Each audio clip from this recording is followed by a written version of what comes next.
اليوم الثلاثاء 15 من نوفمبر 2022. الثوير. كما تشاهدون كم تبعد من هذا المكان، في منتصف الثمانينات تقريبا 86 87 كنت آتي مع أمي حصر الثوير لأنها من هنا. كان جلتي سعيدة تطلب مني أنا والأخ محمد مسعد البخاري كل يوم ناخذ شمعتين ونأتي لهنا نشعلهن في هذا المكان. طبعا هو كان باب كبير والظاهر أنا قد بنوه، لماذا لا أعلم، مع أنه مسجد لكن هنا يوجد قبر تقريبا.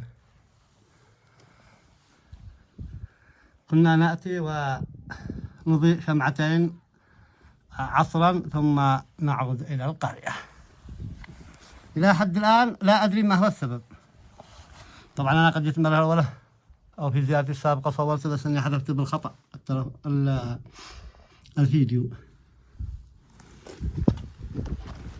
هنا مدخل